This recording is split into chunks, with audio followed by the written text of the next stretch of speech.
on your what we done started. Look at what we done started. This the people party.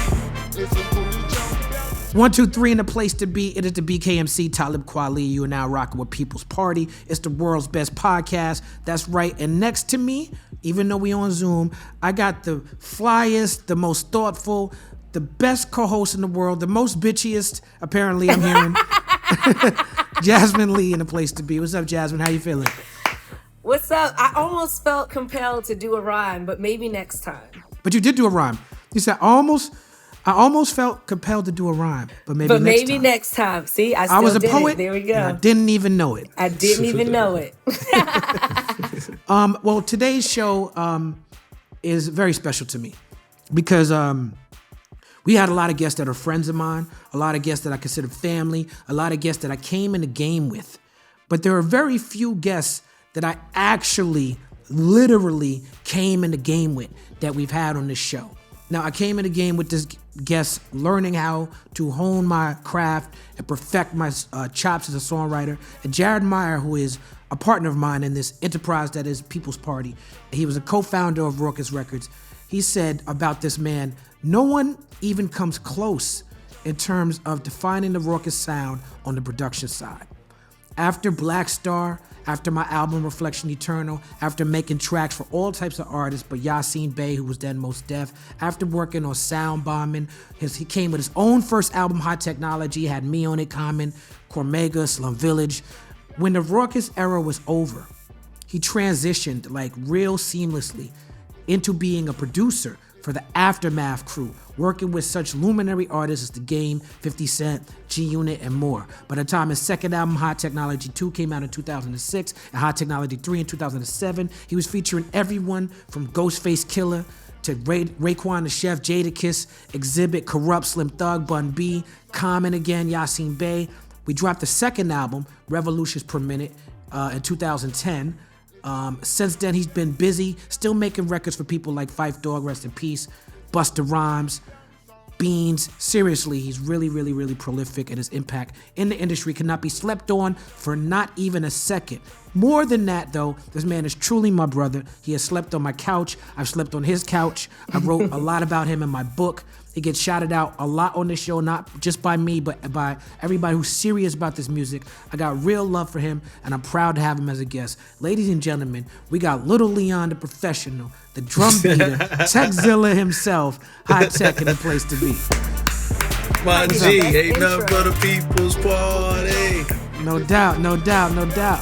Kweli. I like that. We might have to cop that one. What up, Tone? What up with it? How you feeling? How you doing, Jasmin? Nice to finally meet you. Great. Nice to meet you as well. I've heard so much about you. Oh, thank you.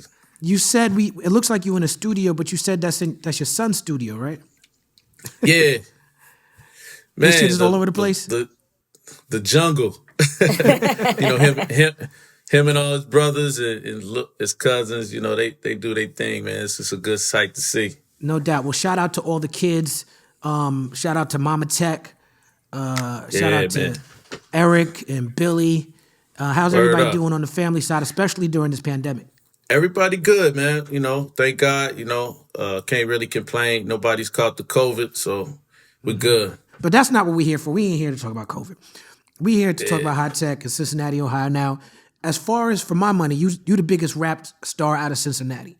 And, you know, I spent a lot of time in Cincinnati. And it's very hard for people, particularly people of color in Cincinnati, to just really come up out of that city. What do you think it is about that city to make it so hard for people of color, black people in particular, to be successful? I would say Cincinnati is a fairly conservative city. Mm-hmm. It's an old city, has a lot of old foundation and a lot of old ways. Mm-hmm. So I think even though we had a lot of groundbreaking and, sound-setting musicians and groups come out of Cincinnati. Mm-hmm. Cincinnati used to be a sound bed, but it's, you know, I guess you was nowhere to sleep, you know, because everybody that made it from here, they had to leave, you know. So I just think it's based on it just never grew to itself on being a music town. When truthfully, we had a lot of great musicians come out of here. Yeah. You talking about Osley Brothers and James Brown started King Studios in Cincinnati. Yeah, and just the Collins. surrounding, just like the surrounding areas, just like Dayton, Hamilton. Dayton. You got Heat Wave, and you got Roger, and you got Steve Harrington, the Slave, Ohio and all that. Players, it's crazy. Ohio Players. It's really the foundation for a lot of the West Coast sound and just music in general, though. The Midwest in general, Ohio. And your dad, Pop Dukes, is Willie Cottrell. Yes, sir. Willie Cottrell Band, blues singer. He's also on the song Josephine from High Technology 2. Very underrated album and track. What can you tell us about growing up surrounded by music like that? Oh, man, you know, to be honest, it's like when I was young at an early age, I discovered hip-hop. And that was my like initial like involvement with music. But prior to that, my father was in the group, but I didn't really know the full story of how deep he was into the music. So I was always surrounded by it, and you know, we had the record player, and I would see these Parliament records, you know, sitting around the zap, and I would fall in love with certain songs and hear it played around the house. You know, that's really what, you know, what was my first capture, you know, into the music. You two started your careers together on Doom by the band Mood. You did 4 to 5 Live in '97, which also featured Yasin Bey. Can you both talk to me about your collaboration and what you saw in each other? And what was it about both of your personalities and creative temperaments that combined so well? You know, being in Cincinnati, I had all these beats. I was working with Mood. And prior to that, like Mood, I wasn't in the group, but those were the guys that was actually serious. So they was taking trips back and forth to New York. Make a long story short, I needed like somebody to get with these beats. And, you know, when they played Quad's demo for me and they came back from New York, it wasn't just the fact that I, you know, needed somebody to work with, but before I could even know that I was able to even work with them, because what I heard, I thought he was already on, you know what I mean? So, I mean, once I found out he needed a producer, that was it, man. Yeah, for me, I was in New York City building my name in the hip-hop community, but I wasn't getting tracks that felt professional. So it's interesting for me to hear Hi-Tek say that I sounded professional, because I don't feel like I was professional. I feel like I've learned a lot since then. In particular, working with Hi-Tek, I learned a lot in those early Reflection Eternal sessions. But in Cincinnati, they were building this independent thing at the time where they were uniquely positioned to be influenced by down south, West Coast, and New York, but they was in the Midwest, and they had this funk. And these guys were uniquely independent. They weren't dependent on anything but themselves and had their own resources, because in New York City, as hip-hop is a birthplace, hip-hop's birthplace in New York City, so I'm not going to say we took it for granted, but it was the type of thing where it was just proliferated throughout the city, to whereas in Cincinnati, I feel like it was more exclusive, and it was more of a tight-knit circle at that time with hip-hop. And so they were really helping each other out, and everyone had a studio and working on songs. There was no music business. There was no culture of studios in Cincinnati. So they had to build that themselves. The type of tracks Hi-Tek was making, I knew he was influenced by Dr. Dre and DJ Premier and Showbiz and Diamond D and all that. I could hear it in the Pete Rock. I could hear it in his style, but he was making these tracks at this level to whereas I felt like he could compete with them at that level. And to hear somebody independent, young, from outside of New York, I'm like, I felt like it was a diamond in the rough. I'm like, nobody knows about these beats. I'm the only one's gonna rap on these. No one knows about them. That's how I felt. And I just, you know what I'm saying? I couldn't believe it.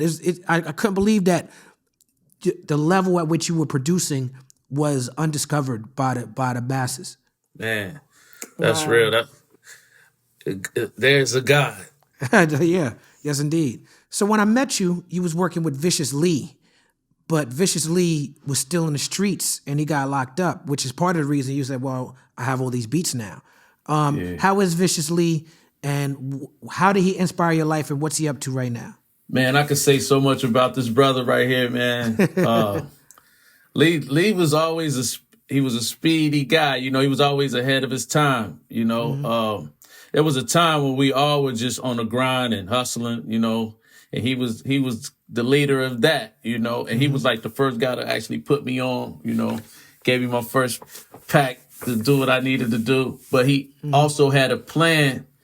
And he always told me, he said, man, when I get my thing together, I'm going to take you to the studio. And I want you to be pretty much, I'm about to start getting serious. And I'm going to take my demo to New York. And, you know, basically he gave me the assignment. So that was so inspiring to me because, you know, I'm younger than everybody. I was at least 4 years younger than everybody that I always hung with. So he was real instrumental in teaching me. Him and his mom, man, shout out to Laura Williams. Him and her were partners, and she trusted her son a lot, man. And they put their brains together. To this day, my same publishing company was set up by him and his mother, and they signed me up with BMI. Took me to the studio. Everything was scheduled out. We would start at 9 a.m. and end at about 3 o'clock, have breakfast, have lunch, and get out of there. We were straight to the point. And the whole plan was to take the demo to New York. You know, mind you, this was like 1992.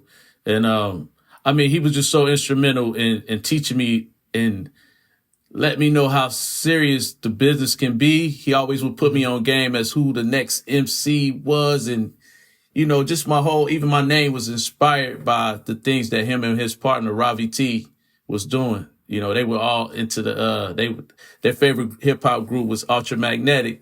And, you know, that was kind of what inspired my name in a sense, because that's what they were on. You know, they was on that high tech shit. Yeah. You know what I'm saying? So, and it went by me being like the young dude that was under their wing and I would learn so fast. That's why they kept me under the wing, because I wasn't just like the young son. I was the go get tone, you know.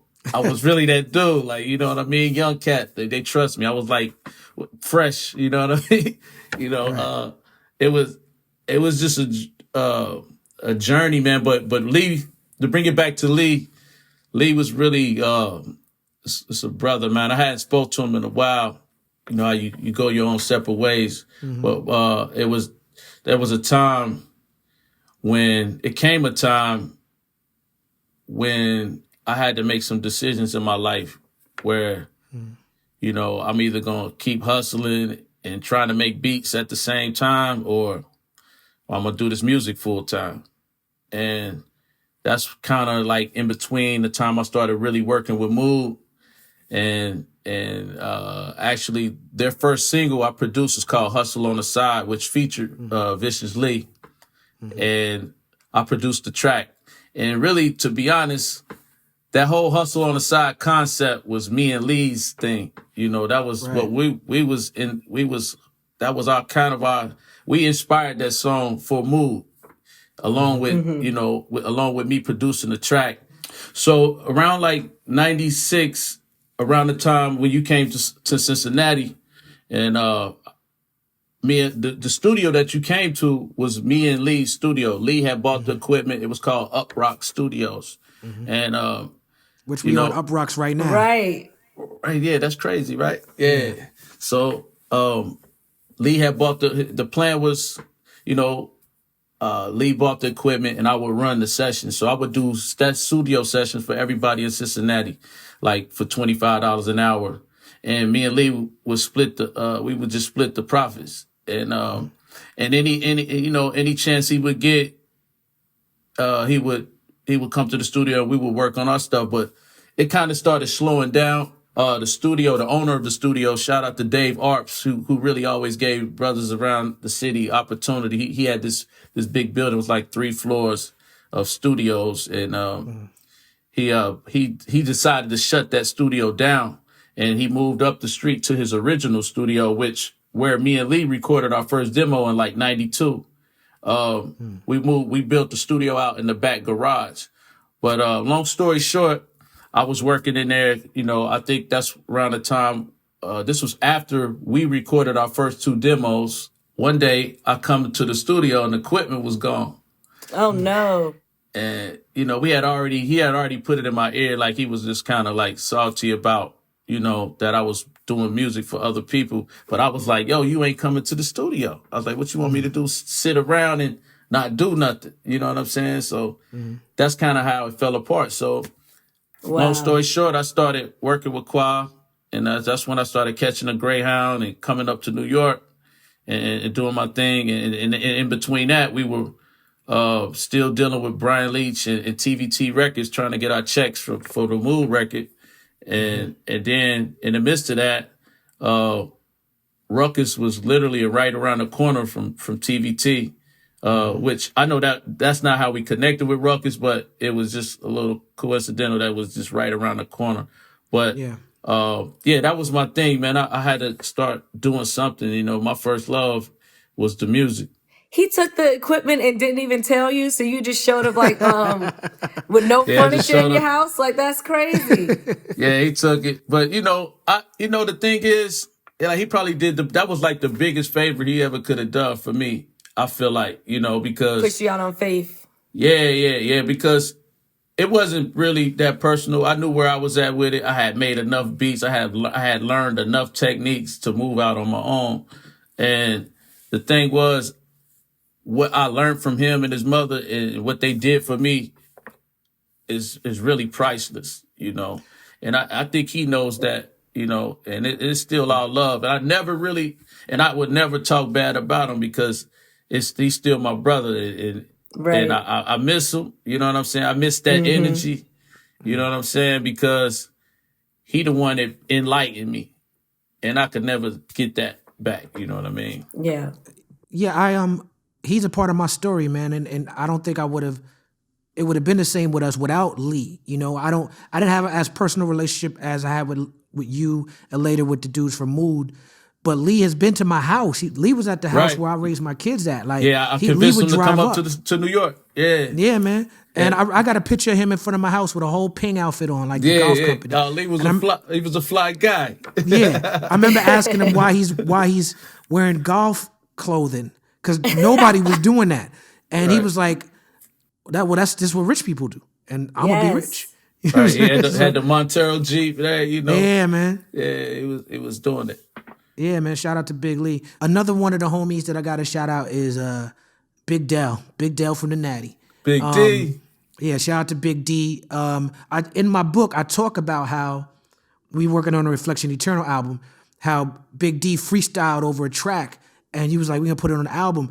And how when you first said that, I didn't want to do it because I was looking at the album as being so lyrical. But in retrospect, when we finally got around to putting out the album, I understood the necessity of the vibe that Big D was creating on the track. And it didn't just extend to that track or to that album, but it extended to your whole vibe in the studio. And for much of the time that you've been in the studio, just from my own observation, Big D has been there, bouncing ideas off of him. At one point, he even had a record deal through you. So tell me about the importance of Big Dell and why he's been such a key component of your creative process. Man, you could just see your dream come true and you see the whole story. It's like, that's why I say, it's a God, because it's already written out, even from me meeting, for me to be able to meet somebody like you or Most, and y'all to be on y'all way up, and coming to. We all worked hard and made our first projects together. Yeah. But Big D is one of those dudes, when I was making that decision because I was one of those guys, my whole perspective was, the objective was not to stay on the block. And I never got the whole concept of we run these streets and all of that bullshit. Like, I always felt like the objective was to get out these streets. You know what I'm saying? And D was one of those guys that believed in that concept. When I was like, yo, my man is in the next neighborhood where we had to catch the metro to, this is when I was like 15, 16, and I was like, man, we got to catch the bus to go to Bond Hill to hook up with my man Greg, because he the only one in the city got the MPC. But Big D was one of those guys that we would freestyle late night together. We get our 40 ounces and be on the block freestyling all night. And then when it was time to make different moves, because, some people never leave their hood.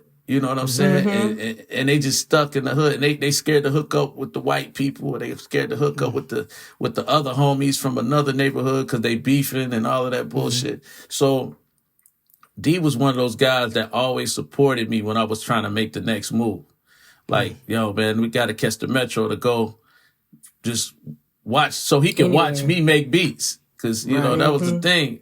And it was just like, all right, I'm rolling with you, you know. So D was one of those guys. So when it came to the album and knowing that prior to that, I had already did the Black, you know, work with the Black Star project and, you know, other projects, but I still didn't feel like I had got to put my Cincinnati signature to the world.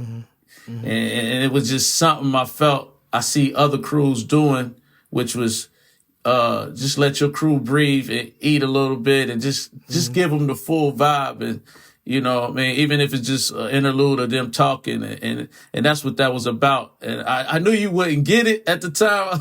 You know, I was like, yo, he probably gonna get it, but Big D can flow. You know what I'm saying? Like D just got this flow and he got this character and his voice.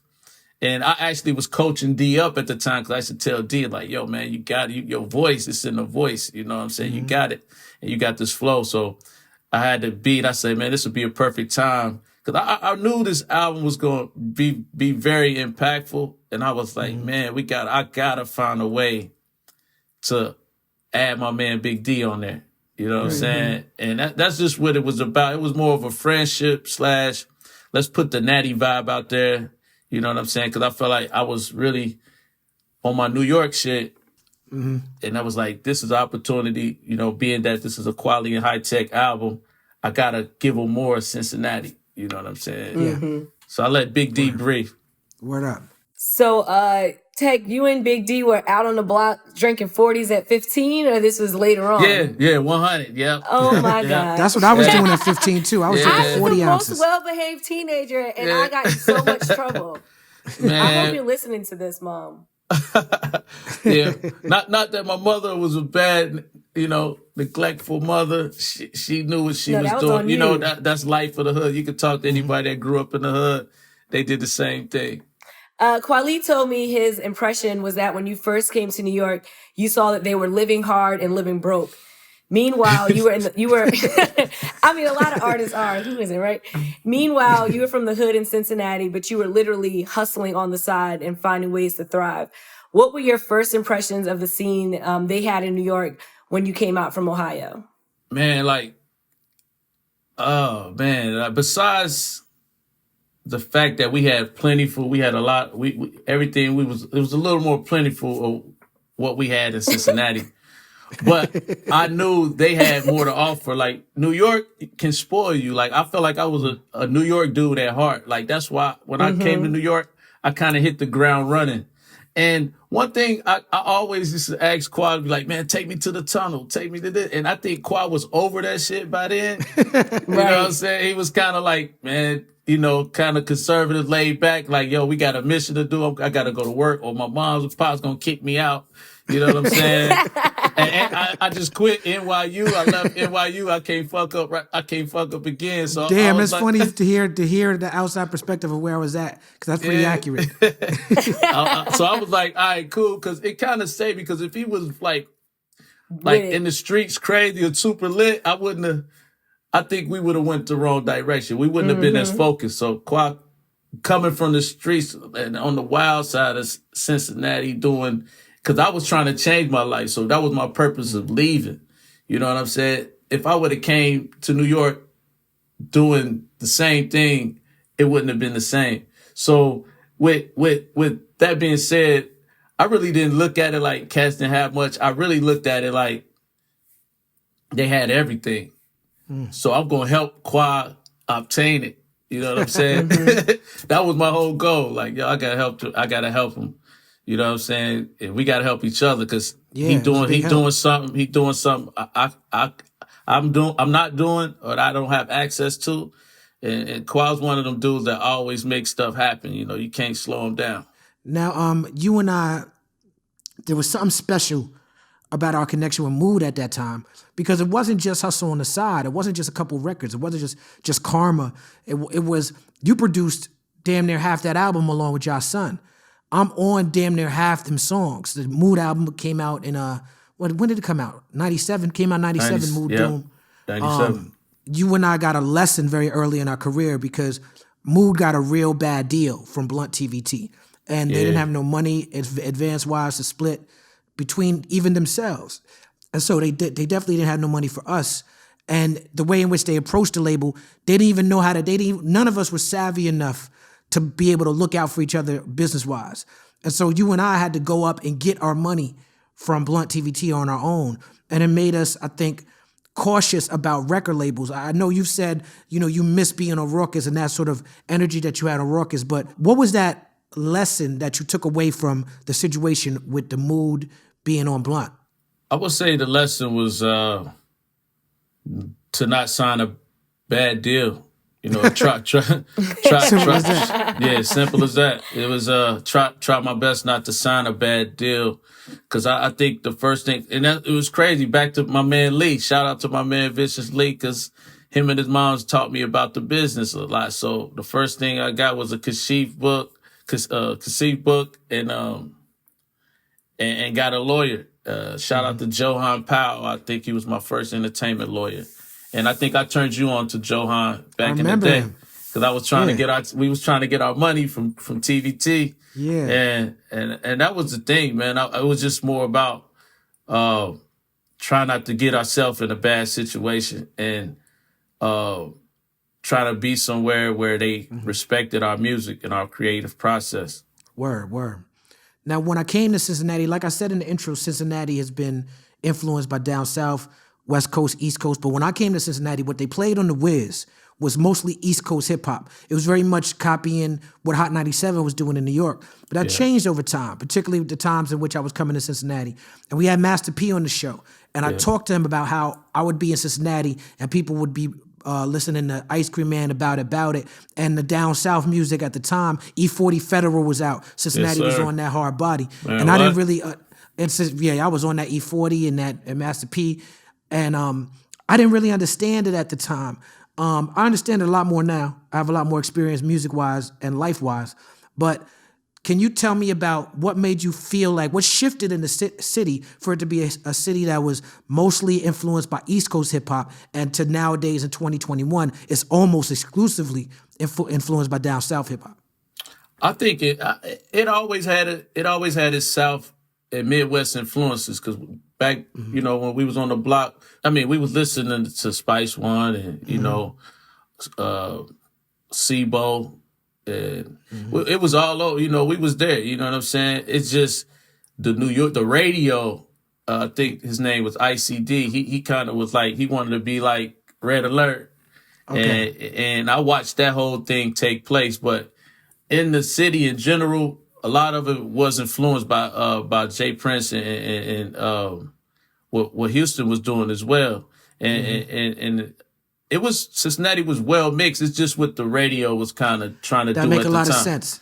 Because if you notice in the question, I said it was the Wiz. It was like what I was hearing on the radio, I was like, okay. And it was the Wiz in the fact that I was linked up with y'all. Like Dante from Mood, he sounded more down south to me, even though he had the lyrics, but he had a twang in his voice. Right, yeah. Main Flow sounded more East Coast to me. Right. But rolling with y'all, the crew that we was with, UPROXX Studio, y'all was B-boys. We was going to the Scribble Jam. We was doing like underground hip-hop shit. And then y'all was coming to Washington Square Park, rolling with me and John Forte and Supernatural, artists like that. Then I'm hearing on the radio. So yeah, I guess that was more my perspective and me being an outsider to the city.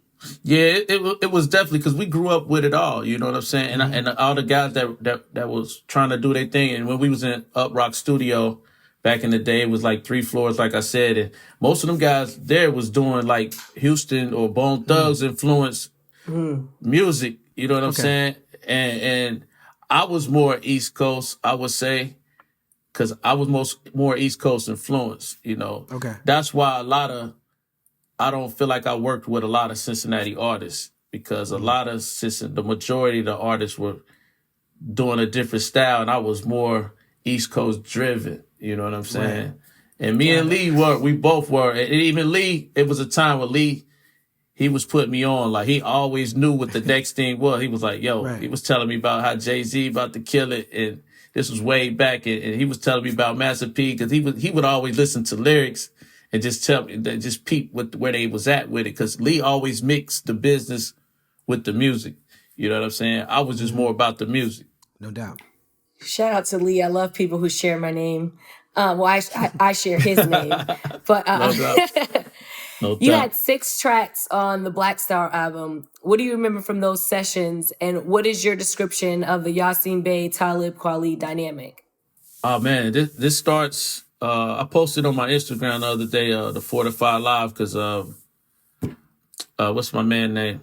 U-Roy. U-Roy just passed. Rest in peace. Rest in peace to U-Roy, which Rest in peace. He's like instrumental in my career because I sampled his song Tom Drunk, and it was like the first single that kind of got us our record deal with Rawkus and featured Mos Def. But I never forget the actual studio session. I think Von Sessions was engineering, and this Shout was out to Von Sessions. Von Sessions is the same engineer that engineered the Mood record in the same studio at Platinum Island. And it was like the B or C room or something like that. And they had this Harrison board. Anyway, that's technical talk. We here for it. This is a people party. Yeah. So I remember coming to New York. This was one of them Greyhound trips. And Qua was like, Greyhound. man, that Greyhound was crazy. But I remember Qua saying he booked a studio session for the beat that I had made. And the record was given to me by Qua, one of his best friends, Juju. And, Shout out to Juju. All the rage on the internet with the ladies, apparently. He gave me this 45. He gave me this 45. He kept telling me. And he's like, yo, you got to hear this 45. You got to hear it. You got to hear this 45. You got to hear this song, hear this record. So I walked to his crib with him, and he played it for me. And it was just blew me away. I was like, I remember this day. That's crazy. You walked from my crib to his crib to listen to that song. Yeah, I had to. He took me to, it was just me and him. He played the record. I was like, yeah, that's crazy. So when I got to the crib, I chopped it up, got back on the Greyhound, not the next day, but, I don't know, a few weeks later, and I brought the beat, because I didn't mail the tape, but I think I brought the beat back up to Qua, might have left and came back, and Qua said he had a studio session booked with, and he introduced me to Mos at that studio session. I don't think I had met Mos prior to that. Maybe in passing, but not really intimate, like where we was in the studio together. And I remember walking in, and I think him and Mr. Man might have been in the booth. And I think Mos had laid his verse, or one of the two had laid their verse already. And I just remember everything like that light turning on. Like, yo, this is a record. Yeah. You know what I'm saying? And the way the 2-inch made that beat sound, it just, it's something about the way the 2-inch makes a music sound once you track it out.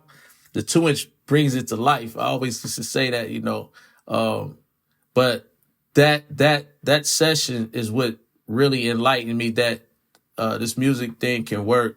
And to hear it, I always thought that Qua and Mos had such different styles that it could, like that it was a good thing, you know what I mean? Like they had two different styles where that basically gave it more to offer in the music, you know what I'm saying? Mm-hmm. And I just remember when we created that song, that's really what did it for me. I didn't see the Black Star collaboration coming until one day we was at, I think this was after we got a single deal with Rawkus, and I think Mos came up with the idea, and I heard it in passing, like, yo, because me and Quad Mission was to create our own album, but I don't think we had an album deal yet. But I remember hearing somebody say Mos and Quad going to do a project together first. And I was just with whatever, but I just remember, just trying to be a team player, and whatever Mos gave me assignment or Quad gave me an assignment, I was just going to, going straight to the drum machine. So they're definitely both instrumental in where I stand today. I appreciate it, man. And I want to take the time out definitely to thank you for working with me in the capacity that you did with Reflection Eternal. I've done a lot of projects with a lot of people, but I still maintain to this day that my I think I sound the best on your beats. I think what we created was magic, and I Likewise. really appreciate you know, and we didn't, and I've heard you say, and I've said before, like we got tired of each other in that era because we were in the studio so much, living with each other, up under each other, and we were perfectionists or trying to be as perfect as we could be. And I think us butting heads in that way is like, I always liken it to the to like Superman taking some coal and crushing it in his hands and it become diamond. You know what I'm saying? Like, Right. That's what it was. Now on the Blast, you rapped a little bit, and we had Diamond D on the show, and one of the people, I got an album coming out with Diamond D. Man. You know, very very soon, or it might be out by the time people see this interview. Who knows? But Diamond D was always, you know, that's somebody who influenced you, obviously, and he was considered the best producer on the mic. You have traded bars with some of the best people to ever do it, from me to Snoop to Ghostface and Raekwon. Like, you got an L one with Ghostface and Raekwon. Oh, like, man, that's you crazy. rapping with Common and Nas. You know what I'm saying? Like, do you think people sleep on you as an MC? Because I think they do. Yeah, well, I think it's a little bit of my fault because I don't do it enough with confidence. But I got I got a hot 12. That's the pocket, you know what I mean? So when it comes to like rapper producers, it's more about the pocket. And then you your bars, and I mean, when a true producer rapper gets on the track, it's nothing you really can do to really, you know, I ain't gonna say you can't match it, but we really like put our voice on the track as like another instrument. Okay. And I don't think they really sleep. I think they accept me because they know it's 100. You know what I'm saying? Okay. I just know, like, if I was to take it serious like Kanye, you know what I'm saying? Kanye, because when I met Kanye, I mean, you couldn't stop that dude from rapping. And that wasn't my thing. You know what I'm saying? And that was one thing I respected Kanye. Do you remember I brought him through to Cincinnati? We were staying at the Garfield Suites. I think so. Yeah. I remember. Did they have lasagna there? Shout out to the Garfield Suites. I don't know what I would do the without the Garfield Garfield. Suites. Shout out to the Garfield. Yeah. You signed with Kevin Liles, who would go on to become a mogul and be credited with discovering My Boo, Meg Thee Stallion. Then Round and Round off of High Technology got good mainstream pickup. Shout out to Jonell, who really broke out with that track. What was that phase of your career like? Yeah, man, that was a great time, to be honest. It was a great time and a sort of a stressful time as well, because it was kind of like a bitter breakup with me and Rawkus, and me trying to find like another genuine home, which never happened. You know, that's why I always say I miss Rawkus, you know, because Rawkus was a place where it just allowed me to be truly creative. But I got to give a shout out to Kevin Liles, who gave me a great opportunity with like a fresh artist that was under my, you know, she was with my production company and allowed me to have a production deal at such an early age in my career with such a green artist, so to say, from Cincinnati. Like, he signed her on the strength of, we didn't even have like a 3-record demo. She only had like 1.5 songs. Wow. And he just believed in me. You know, he believed that I could do it. The record was hot. I had played him and gave him my concept and of what I really wanted to do. And he took it and ran with it. And, man, that time was crazy. Like, it was really a highlight because I had like the Round and Round record was blowing up, but I had like so many different executives on my phone. And Kevin Liles was the one that sold me because he showed more, besides the business, he gave me the creative process too.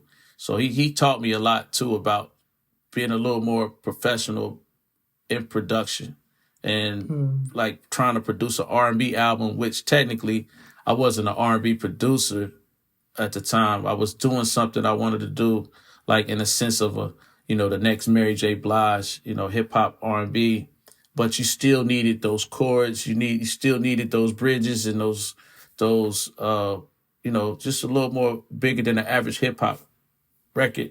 So he kind of helped me with learning that.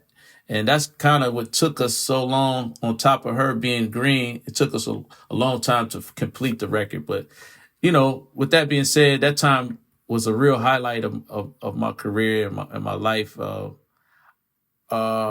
was a great time. Yeah, shout out to Kevin Lyles. He always kept it 100 with me. Yeah, man. Another artist that you're associated with is Dion. Dion has some incredible records with you. I've been a part of a couple of them. Let It Go, Time. Some of my favorite records I've ever done. You know, Dion has done a lot of great records with you, but a standout is Running on the Game album. Yeah. You know, where did you meet Dion, and whatever happened to that full-length project that he was supposed to have dropped? So shout out to my man Lando Chapman. He's a OG out here in Cincinnati who always was around the music. I know him since I was 14, 15 years old. He brought he really always give me a lot of praises, man. Ever since I've known him, like he just always one of those guys that, you know, if he got something, he gonna bring it to me first. And he brought the Dion's demo. And he was like, man, you got to hear this dude. And mind you, the way my mind works sometimes, when I get focused on a certain style or a project, I kind of get stuck. You know what I'm saying? So, not stuck, but it's hard for me to hear outside. So at the time I was working with Jonell heavy, it was hard for me to hear a male singing voice and feel like I could work with him at the time. But because I was like in Jonell mode, you know. But he played it. He's like, man, you got to hear this. You got to hear this. And I was already like, man, I don't want to hear no fucking crying, singing shit. I don't no dudes. You know what I mean? And he played it, man. And long story short, man, Dion's voice is golden. As soon as you hear it, it's smooth. It's not whiny. It's, man, with all due respect, it's really Marvin Gaye-ish. Like he can hit notes and not be out of key, you know. It was just the voice. I'm always listening to the voice first and foremost, but I met him through my man Lando, like I said, and so instantly we started working. So I was still wrapping up the Jonell project, and I started working with Dion at the same time. I put on like a talent show for the city, and Dion, he won that. Actually, he won. So I said, you know, if he want to work with me, he has to win this show. And he won it. It was crazy. He won it. So that really what got me. And then we started working. I gave him a track, and he wrote to it in like less than 10 minutes and laid it. It was a song called Certified. I just remember saying like, damn, this is crazy. Like I can't believe I'm working with this talent, you know what I'm saying? And we worked a few years, man, before he actually got the notoriety, you know, that he needed to get a record deal, which was, I was shopping him around, you know, we was looking for a deal. And at the time, I started working with Dr. Dre and Aftermath, and I would have him on these hooks and have him in places and backgrounds. And I mean, I ain't gonna front, like I use Dion like for everything. And Right. we did more records than I even know. Like Dre would hear him, and Dre would always, every once in a while, be like, yo, what's up with that dude Dion?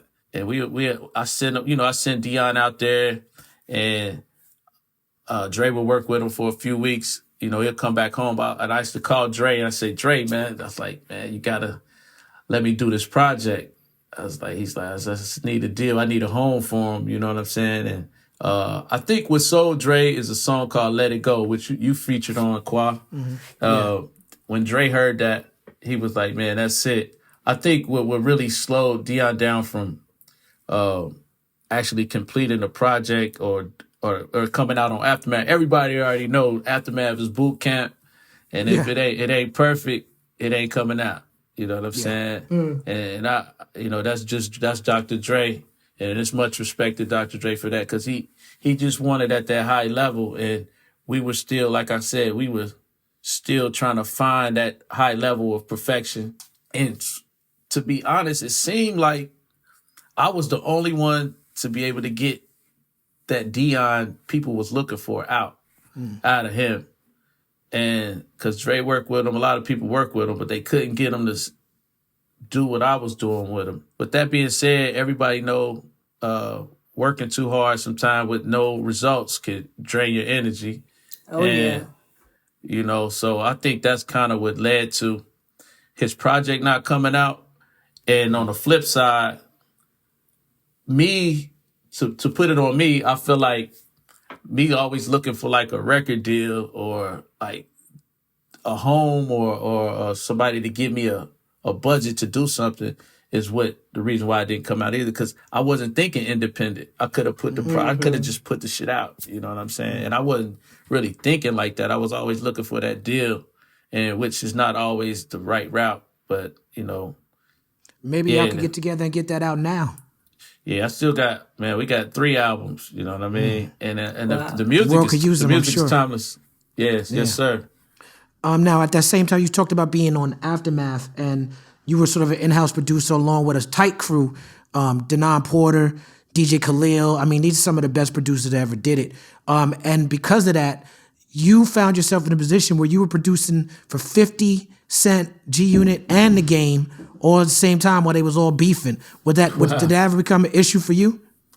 Nah, it never became the issue. I was with Dr. Dre, you know. I'm a young Dr. Dre protege type, you know. I would have my own thing, but I was one of Dr. Dre's soldiers, man, so to say. Me, Denon, and Khalil. And I know Jake One was on the team for a minute, Shout too. out to Jake One. Shout out to Jake.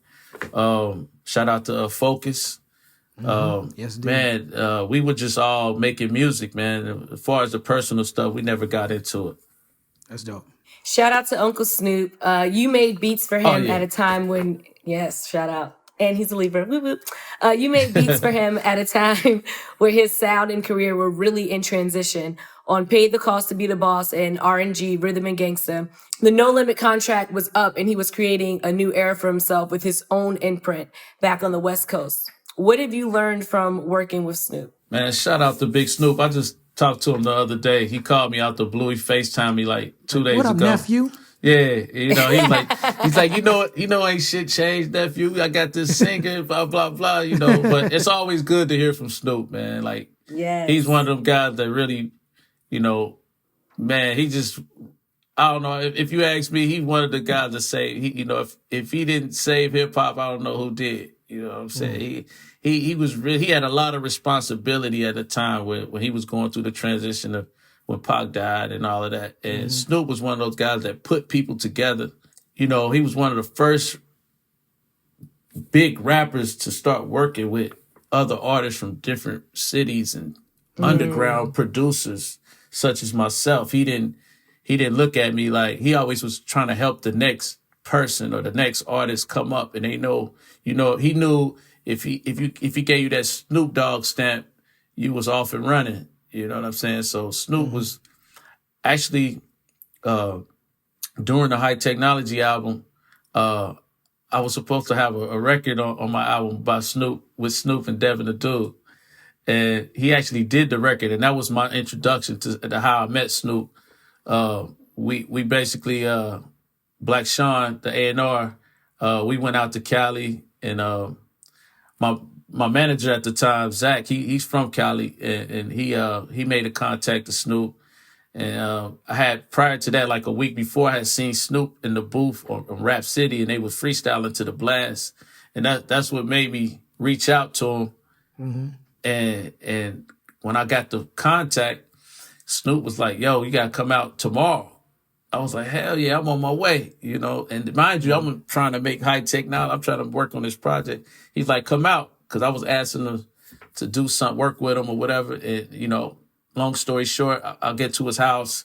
I played him a couple tracks. I played him the 2 joints I produced for East Siders. Song I produced called Cool and East Side Riders. And he loved those joints. And then he laid the verse for my album. It was a song I did with Devin the Dude called Keep Going, which ended up on Kool G Rap's album. But that was a crazy time because, you know, I'm a big fan of Snoop Dogg, just his legacy, period. You know what I'm saying? His energy, you know, you can't, Snoop was a real one. And Right. he told me at that session during that time, he's like, yo, I'm going to come out to Cincinnati and work with you one day. So I'm like, yeah, right. You know what I mean? Like, I didn't think he was telling the truth. You know what I mean? But at the same time, I was like, in the back of my mind, I'm like, yeah, he might come out. So long story short, maybe 2002, maybe around 2002, he came to Cincinnati to my small studio. He brought the whole crew. He brought Don Juan. He brought his Uncle June Bug. He brought RBX, E White, Don Juan. Did I say Don Juan the Pip? He came out with him. Everybody. I mean, he had the whole tour bus, and he was working on a project called Doggy Style All Stars. I remember him walking into my small studio, and I just couldn't believe it. Like, I was starstruck. I ain't gonna lie. Like, not really starstruck. It just felt like a dream. You know what I mean? Like, like, you know, little old me, you come to see me, and you know, and he kicked everybody out the room. He's like, yo, this is me and Tech. So I'm like sitting there like, So we started working. He was like, yo, we gonna go out to Boosie Collins' house and work too. Get some Alabama's fish. Yeah, go to Alabama's, hook up. And Snoop is real instrumental in my relationship with Boosie Collins too, because even though me and Boosie from the same city, we really didn't have that real relationship, and Snoop mended that at the same time. So, I mean, I could go on forever about Snoop. I mean, Tony, you know that Snoop is instrumental in the success of The Blast, because he had a show on 92 The Beat when The Blast dropped, and he used to play it all the time on his show. And that's kind of how we started getting on in the West Coast. Gotcha. Snoop and DJ Quick was on the radio as well. And shout out to definitely Friday Night Flavors, the Beat Junkies, Mr. Chalk, J-Rock, Babu, and all them. But, you know, Snoop was a huge star taking interest in what we was doing. Man, that's crazy, man. It's nothing but, and Snoop and Dre, like my relationship, I hooked up with Dre on a separate note and Snoop on a separate note. Like and I'm pretty sure they had conversations about me, like, you know, as far as, you know, the music they liked from me, you know. But I had like separate relationships with them, and just what they did for me in Quad and just my high-tech sound, like they made me real. I mean, California, like even on my Instagram, I get a lot of Cali love. You know what I'm saying? Yeah. And that I could never, you know, that's just huge for me. You know, because I never thought my music would be able to reach that far. Yeah, it's dope. Now, when we got back together, after a long time, like we didn't speak for a while. We worked on the Reflection Eternal album, the first one. We didn't speak for a while. We started speaking again. We got together to do the second Reflection Eternal album, Revolution Per Minute. We went to Jamaica, set up shop in Jamaica. Yes, sir. And then we had a great time in Jamaica. Kweli. Yeah, we was doing it. We was riding horses. We was going to Beanie Man concerts. You know what I'm saying? Like it was a good trip. That was a dope trip. We came up with the beginning of the album, and then we flew back to Cincinnati on a Sunday night, and there was a party that night. I don't remember the name of the party, but it was like a Sunday night party that always happened. And we went in the studio, put our stuff down, we listened to some records, we went to the party, we got wild drunk, right? Yep. And then you had an old school, like it's like a purple car, right? Red, my red 73 Caprice. Okay, I must have been so drunk that it looked purple to me. So he had a red 73 Caprice sitting on some. What size was the rims? That was a 24 rims. Yeah. That was that era, right? So we driving across the bridge, bumping the new music we just made, and we stop at the gas station to get some cigars, and the cops whipped on us. Oh, man, that was crazy. Just from all the shenanigans from that night, we ended up getting arrested as soon as we landed from Jamaica because we went too hard at the club. Yeah, and that was great. We was playing back again. We was playing back again, and and I was mad at your boy E because he was talking shit to the cops because Kev, not E. My bad, sorry E. It was Kev because they had Hi-Tek hemmed up, and Kev was in the backseat with me like, yo, Kweli, we can't let these cops do Hi-Tek like that. I was like, nigga, if you don't shut the fuck up, you know. I was like, we'll get through this another way, bro. Like, and they locked us, so we was in the drunk tank together. Oh my God! There was a dude. There was a dude who was arrested with us who was sitting there. He was like, "Oh shit, it's Kweli. Oh shit, it's Hi-Tek. It's Kweli and Hi-Tek." Wow. Remember, there's the dude who had fell asleep at the light. That's why he got arrested. Oh man, that was crazy. What did you learn from our friendship through that experience? Man. Me and Quad we've been through a few other, you know, episodes. Are you talking about you tried to beat up the cab driver because he bought the crack? Yeah, that was crazy. Tried to smoke crack in the car. We'd have been through some you crazy. told that story on the show. Yeah, that was a crazy time too, man. We just got back from Japan and get in a cab, and the fucking cab driver stops at the crack spot, double parks and stops at the crack spot. Go in there, get some crack. Asked us for the money first. Takes our money to go buy some crack. We gave him the money. Gave the we didn't money. know. Quad, you know what's Well, what crazy? else could you do? Quad we was waiting to hear our song on the radio because the definition Stretch had your just Bob. dropped. That's what I was telling Stretch your Bob. Quad knew what was going on, so he like reaching over the back seat, trying to turn up the radio, and I'm like, "Yo, Quad, man, something ain't right, man." He's like, "Oh, everything's fine, everything's fine." I'm like, "Nah, man." I'm a whole time I'm like looking out the window. I'm like, "No, this shit crap." Nah, I ain't It's like that been, Dave Chappelle joke. Liquor store, gun store. Where the fuck you taking me? I'm like, yo, I've been to New York enough time, and I think we was come from JFK. I was like, I know my way from JFK to Quad crib in Brooklyn. You know what I'm saying? Man, long story short, this guy starts smoking the pipe while he's driving, like hovering over the steering wheel like this. I'm like, yo, Quad, this motherfucker's smoking, man. So Quad like, stop the fucking car. So he stopped the car. He's like, oh, I'm sorry. We bust the windows, take the radio, throw it outside and shit. We was so juvenile, so upset. He run up the street. I mean, but at the end of the day, he was smoking crack, and I don't think that y'all was juvenile. What do you do when someone's smoking crack? We was wilding. You got second cracked out. That's what happened. Yeah, I'm like, we don't want no secondhand crack smoke. Secondhand cracked. That's what y'all got. A cop stopped while this was going on. A cop pulled up while this was going on. We told our side of the story. He told his. The cop was like, "That's between y'all," and yeah, rolled out. Man, but that being said, man, what I learned about our friendship is that you're gonna go through some things together, and you gotta tough it out, like and just hold it down. You know what I'm saying? Things happen, and you just gotta tough it out, man, because it could have been crazy, and you're gonna have the crazy homies around, and you're gonna have crazy shit pop off, but you got to keep it moving because the foundation is way thicker than that. Mm-hmm. No doubt. Now, speaking of the foundation, we did Revolutions Per Minute, Part 3. We did 2 albums. I kind of feel like Reflection Eternal might be a trilogy. So how do you feel about Part 3 of the Reflection Eternal experience? How do I feel about that? Yeah. Man, you already know. We gotta we gotta write some rules. Tell me the rules right now in public.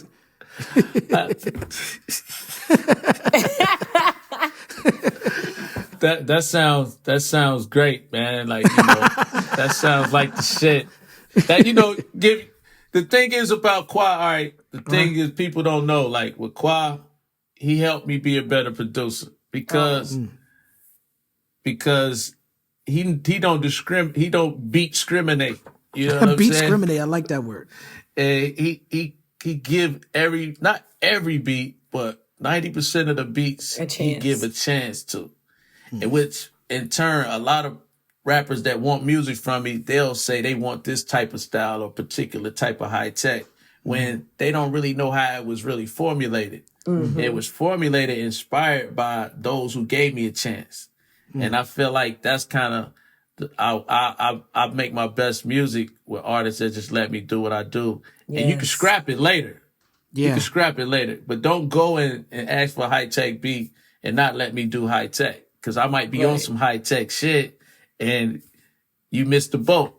You know what I'm saying? And I feel like Kwa is one of those guys who always gave the beats a chance, and whether we kept the song or not. So with that being said, I would love to work on another project, Let's do it. And vice versa, you definitely made me a better, more discerning MC and made me learn how to write songs better. I was hard on you, bro. Yeah, you was hard on me. Like Hi-Tek would just be like, yeah, you was hard on me, man. Like you would make sure that the verses was right. You would make sure that everything was right. And everyone needs that. Everyone needs a producer. You know what I'm saying? Very rare that someone could produce themselves. And I'm talking about even vocal production. Like everyone, when you make a music, You need the overseer. You need somebody who is looking from the top down and be like, I see what you're trying to do, but here's how I marry that into everything. Yes. Right. Yeah. I just want to say the bromance here is so amazing. If you can't get arrested with your friend, then what the hell are y'all even friends for? I got that shit on video too. I got the videotape of that arrest. Oh, I need to Wait, see how? that, bro. From the police? The drunken arrest? My lawyer got it, and it I gave need me a to- copy of the video. I need to see that. I need to see the part when they patting me down, when they patting my was crazy. pockets. Yeah, they was crazy, kid. I almost got away with it too. It wasn't for you. Oh my goodness, you drunkards. I've never been drunk before, so I Don't can drink talk and about drive. y'all. Come Down from Anderson Paak became a massive hit off of his Malibu album, and it's his biggest song on streaming, more than 100 million streams on Spotify. How does that track rank in with your other hits of your career? And can you talk about the production of that song? We'll have to say "Come Down" is my #1 record. Mine too, my man. I was career. mad when I heard that. I was like, God damn. Yeah, I needed to rap on that beat. Shit. That's good. That shit is good. That's good. It's so good. Man, that's like an example of what I was saying about Kweli, like somebody just letting me do high tech opposed to just buying a beat that's already crafted. I mean, like that was like the only track I had sent Anderson. I was like, yo, you just got to try this, man. Because I was kind of in my career at the time, I felt like people not letting me be me. You know what I mean? They say they want a high tech track, but they not letting me do high tech. And Anderson was one of those guys that when he reached out, it was genuine. And at the same time, I loved his style and his voice. I was like, man, I was already probably about to message him when he messaged me, you know. And I was going to reach out to Dre or somebody and say, man, how can I get something with this dude? But he had reached out to me via Twitter, and he told me he wanted to work and he wanted some music. A week prior to that, I had made this beat. But he asked me, he said, well, I asked him, I said, what you looking for? Like, you know, where you at with it? You know, basically, what type of sound you looking for? You know, and I normally don't ask that and the reason I did is, like I said, I was kind of tired of people like assuming that they're going to get this blast or they're going to get this certain type of high tech beat. So I was like, let me try to pinpoint it a little bit. But this is how I know it's a God. He asked me what type of beat.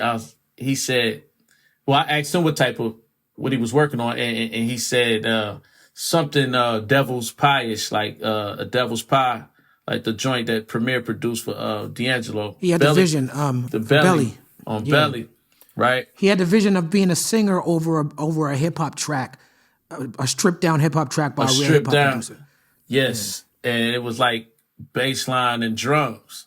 But a week prior to that, I had already made this beat I was thinking the same thing. You know what I mean? So I was like, yo, say no more. I'm gonna send him this one track.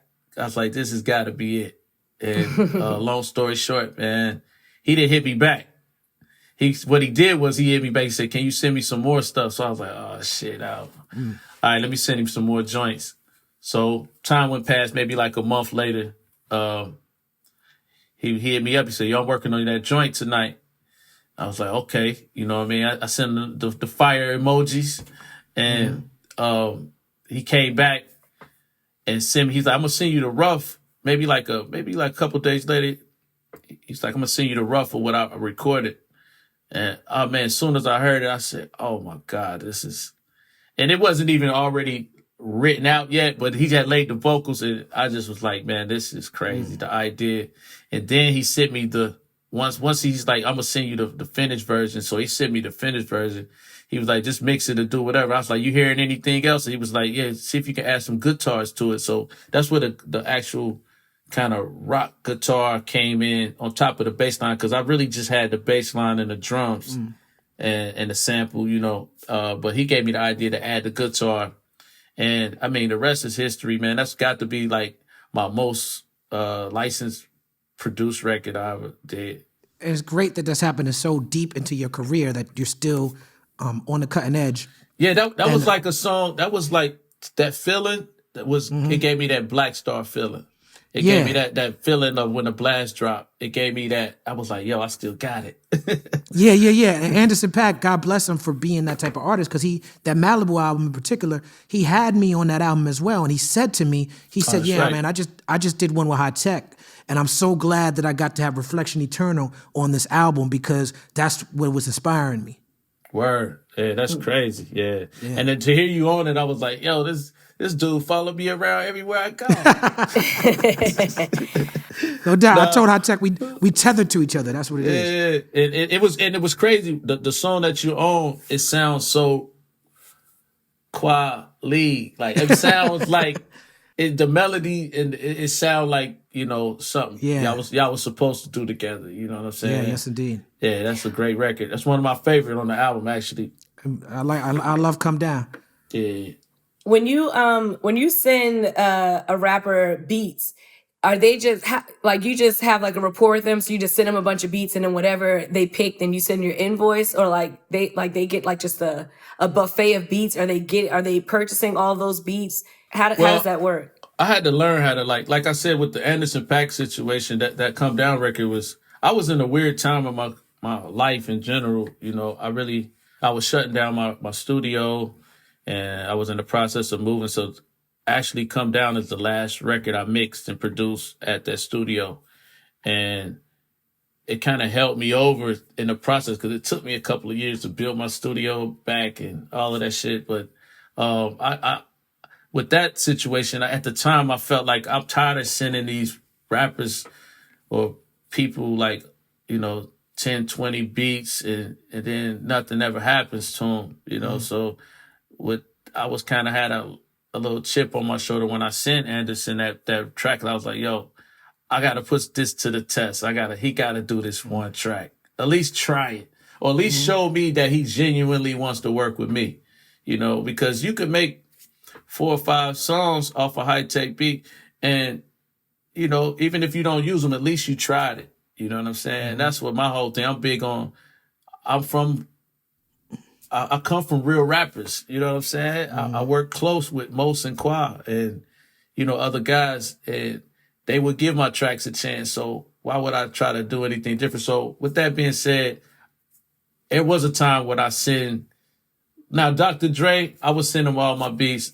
You know, certain guys, I send my beats because I know for a fact they're going to do something with them. Snoop, he always do, you know. I just don't like really sending a lot of beats, because it's just like, it seemed like after a couple years, and you just got beats sitting on people's drive, and then sometimes people feel compelled to they feel like they can just put them out for free after time pass. Yeah. You know, without checking in, you know what I'm saying? And it's like, yo, just because it's been a few years don't mean somebody else might, I don't have anything else in the works for that beat. That's right. But, you know, so as far as invoice, I think a lot of cats, these new age guys, they get spoiled, and they love to put out shit for free. And they don't even register the songs with the publishing company. None of that. You know what I mean? At least register the song. You know what I mean? Because that's Right. It's money. You know what I'm saying?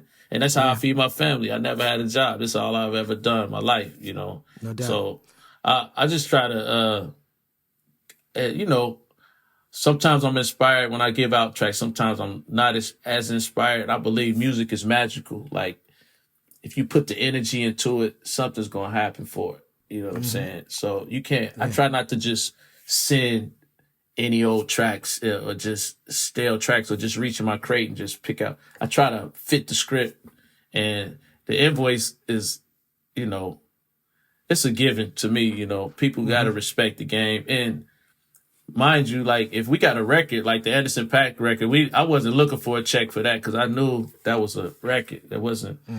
And so, as on the business side, it's not always good. And this is for producers, up-and-coming producers that want to know, it's not always good to take a check up front, because it's actually just putting you in a hole. You know what I'm saying? It's better to not even take a check sometimes and just work with the artist and build that relationship. Yeah. Gotcha. Yeah. I mean, that's how our relationship was built from the beginning. Right. One of my favorite songs that we've done together also came later in our careers, Every Ghetto, Yeah. featuring Rhapsody. It's funny, that record came out on the Dave Chappelle special, I think maybe 2015. Word. After the Indy 500 album. But you and I were working on that song for Revolution Per Minute way back in 2009. Right. And Dave lives close to you in Ohio. Yeah. He would get on his motorcycle and drive down to the studio and be listening. And if you recall, every time he came to the studio, he's like, yo, can you play that Every Ghetto beat? Yeah, he loved and that so beat. he loved it. We never finished the song. But when Dave, years later, said, what happened to that Every Ghetto joint that you and Hi-Tek was working on? I was like, we never finished it. He said, can I use that for my special? I was like, well, yeah, well, shit, well, goddamn. So when Dave used it for a special, when Dave said he's going to use it for a special, that made me be like, okay, we got to finish it. And that's how it ended up on that album, Me and Knife Wonder. But I've read that you went in the Soul Council with Knife Wonder. Is that true? Well, one day, Knife reached out to me. I love how the story started. Well, one day. Well, He reached out to me and was like, "Yo, Kate, would you like to join my crew I'm putting together?" And he told me who all it was and blah blah blah. And I texted him back. I said, "What I'm supposed to say? No." Like, nah, B, I'm good. What I'm gonna say? Nah, you know what I'm saying? I was like, hell yeah, man. You know, I just think at the time where I was at personally, I wasn't focused on delivering as much because I was like moving studios and, trying to get some financial shit together. There's a lot of personal shit. So I missed out on a lot of the cancels projects. But Ninth is one of those guys that's always been supportive of me and just a real analyst of hip hop. He's always showed me mad love and I couldn't say no. And that's family. And so that is crew. Knots is probably the best. Shout out to Knots, goddamn. Best beat maker right now. You know what I'm saying? Like you check his Instagram out, like, I mean, he got every style you need, it's in all flavors. And I'm trying to get on back to that level where your work is so fluid and just doing it for the love and delivering. So the Castle, man, that's the homies and that's family for sure. No doubt. all right, the time has come. What are your top 5 producers? Wow, man, that's top 5 producers: Dr. Dre, Q-Tip, Pete Rock, Premier, J Dilla. I knew it was gonna be Dilla. You got a special relationship with Dilla, like he's you one of the few people who has produced for Dilla on a Dilla record. You know what I'm saying? Like your record, Music for Life, is a very special record. Oh man, that's crazy. Yeah, man, think about that though. You know what I'm saying? Like you produced for J Dilla. Like J Dilla, who everybody looks at as one of the best producers, was like, nah, I need a Hi-Tek beat. Word. I was just talking to Madlib, and I shout out to Madlib, man. Cool cat, man. I met him up in Yellow Springs, up at Dave's spot, and we kicked it all day, man. And it just he was just telling me how Dilla used to talk about me all the time, and I always felt like me and Dilla had this special connection. It was like I would call it the Midwest connection, and it reminded me of kind of how Bootsy Collins and George Clinton had their thing, and George would invite Bootsy up to Detroit, and they would work at United. I think it was United Sound, and how George helped Boot with this new sound. You know what I'm saying? And that's kind of what Dilla was in my life. Like, cause I remember, I don't know if you remember this, Qua, but a guy named Beat Scott, one of your friends from Brooklyn. When we were shopping, he's one of the first people to give us a shot. Yeah, and I remember him saying, we went over his house that one day. I think we played him our first demo, which was Versus, and I forgot the name of the other song. But he told us, A World Away, I think. Yeah. And I remember him. He was cool with Q-Tip, and he was like, "Yeah, Q-Tip got this kid from Detroit. He said y'all remind me of so much each other, but he used more reverb or something." He said like that, but I can only imagine that he was talking about Dilla, and Dilla was one of those guys that I felt like when hip hop was getting a little stale, or the producers was getting a little content with what they were doing with the chops and the drum machine, like Dilla helped re-inspire the way you work a drum machine. And we had made a connection back because we both signed to MCA. We had both had an album deal with MCA, and he reached out to me. Actually, you know, I met Dilla like during the process of working on Reflection Eternal. I should see him in the hallways. He'd be on the phone. I should just admire him for sure from afar, because not only the music, I just I always respected Midwest, anybody that can make it out the Midwest. You know, people got to remember at the time, the Midwest just didn't have as many artists killing the game at the time. Yeah. So Dilla, and, you know, definitely like cats like Common was always really, inspiring to me. But I would see Dilla in between sessions, you know what I'm saying? And once we got our deal with MCA, he reached out to me. And it's a funny story, because one time when he had reached out to me, he said, come on up, you know, and Detroit is only 4 hours away from Cincinnati. So all you got to do is take 75 north, and you'll be in Detroit in 4 hours. My stubborn ass, I took 71 to Cleveland. And Big D was telling me, Big D was like, nah, Tom, man, you're supposed to take 75. I was like, nah, nigga, I'm taking 71. So I took 71. I'm looking around, because, you know, you got to remember, people forget we didn't always have navigation. We had MapQuest, you know, we had MapQuest. Yes. Remember And actual curse out. maps? Yeah. I remember maps, nigga. No. I remember being in the car with the map. Yeah, exactly. A real map. Yeah, not an app, You know what I'm but a saying? map. I didn't even use map. I didn't use nothing. I was calling myself just taking a trip. And I called Dilla when I got to Cleveland. I was like, man, you would never believe this. I drove to fucking Cleveland. He was like, man. He's like, I could tell he was a little exhausted, like, as far as waiting on me. And he was like, I was like, should I still come through? And he was like, yeah, still come on, man, because it's going to take me a couple hours to cut across Lake Erie, you know. And he waited for me, you know what I'm saying? It took me 8 hours to get there. But when I got to the studio, I mean, it was nothing but love. And there's an album that came out. It was how long ago? It's been a couple of years ago, called The Diary. His lost tapes, his lost album that was he was working on MCA, and the 2 tracks that I had gave him after him waiting on me for like 8 hours.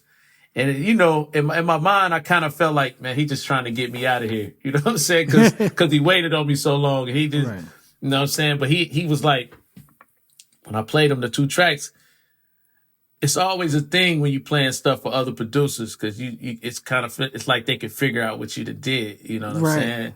So he was like, man, that's crazy. He's like, I want to get Snoop and Cocaine on this one. And then he's like, oh, fuck with this other one's called a song called The Creep. And the other one's called I think it's called Gangsta Boogie. Anyway, he waited on me and he picked the 2 tracks. I thought he was just trying to get me out of here. We only stayed in the studio for about an hour. I left. I was kind of mad at myself because I was being hard. I should have listened to Big D and take the right route. Big D, what you talking about? Yeah, we would have had a longer session. You know what I'm saying? But anyway, after Dilla passed, rest in peace, man. Egon hit me up. Egon from Stone's Throw. He hit me up and say, man, I got these tapes, and I'm trying to put together Dilla's MCA album, and you have 2 tracks on there. I was like, what 2 tracks? You know what I'm saying? And he sent me the tracks, and I was just like, man, this is crazy, you know, because I look, you know, Dilla was one of those guys that's just so inspirational. Even though I had my own thing, he still was innovative. Like, missing people like Dilla, you know, you need people like Dilla and the Hi-Teks and Timberlands and the Kanyes and Pharrells, Dr. Dre's, you know, because, you know, when other producers get inspired and they create their own thing out of that. And, you know, truthfully, you know, we're inspired by each other. But to hear that was like, man. And then when he gave me a shout out, I was like, man, that was love. He gave me a shout out on the song he did with Snoop and Cocaine. And it was crazy because that's exactly what he told me. He was like, yo, I'm gonna get Snoop and cocaine on this. I was like, all right, let me, but I didn't. And then you heard it after he passed. Yeah, I heard it after he passed. That's beautiful. That was a beautiful thing, man. Yeah, I saw you chopping it up with Madlib, and it was one of the most fun times I ever had to watch y'all nerd out over beats. And Madlib at one point when I was like, yo, it's dope to see you chopping up with Hi-Tek, he said, man, and he seemed wistful. He was like, he's giving me Dilla vibes, is what he said. You know what I'm saying? Mm-hmm. So shout out to Madlib, definitely. Hi-Tek, man, it's been an honor and a pleasure to have you on People's Party. It's been a long time coming. Thank you, bro. You're the type of guest that we needed, that the people have been asking for. I have one more question. You got to tell us what's next for you and what you got coming up. Well, I got this Reflection Eternal 3 album coming out. I like that answer. Kweli gonna give me his designated time, to Well, we actually started working. I recorded a couple of tracks that I think I played you one or two of them, but I recorded like 4 or 5 from that last batch from like 2 years ago. No doubt. We gotta get back in. Yeah. I'm just working, man. I've been making a lot of investments, and I've really been on some personal shit and trying to put myself back in a space of really having fun doing the music. Mm-hmm. It's more so cause I learned that you find sometimes when you get in the industry and you reach your dream of getting music out, you find yourself engulfed in being an artist and engulfed by the business. That's right. And then it's not a hobby anymore. You know what I'm saying? So I tried to the last few years, I just been putting myself in a position to make music a hobby and make sure I got something going on that pays my bills, so to say. Because I want to do music for free. You know what I'm saying? I don't want to. It's like Harris once said. He said if you trying to make hip hop to make money, stop, because you're going to taint the hip hop that you're making. That's right. That's right. And when I start feeling that, I say, I'm about to reassess my approach is just even getting into the studio. So that's what my thing is, man, is just trying to get back to being a kid again about making music and getting with artists that allow you to be you and not be so industried out. You know what I'm saying? That's what it's about. And helping helping younger artists as well. You know what I'm saying? And because a lot of artists and producers reach out to me, not just to get beats, but just they might need a song mix. They might need some advice. They might need, and in my heart, I'm that type of person. I don't feel like I always got to sign an artist to help them. You know what I'm saying? Mm-hmm. So I'm like, a lot of times I help people on the low. All right, I might mix a record for you, or at least give you some advice on how to build your studio and how to get a proper vocal recording. You know what I'm saying? So I feel like that's my form of giving back as well. No doubt. Yeah. Well, ladies and gentlemen, the People's Party is proud and honored to have Hi-Tek. Give it up. Much love, man. Much love. Man, nice meeting you thanks, too, man. Jasmin.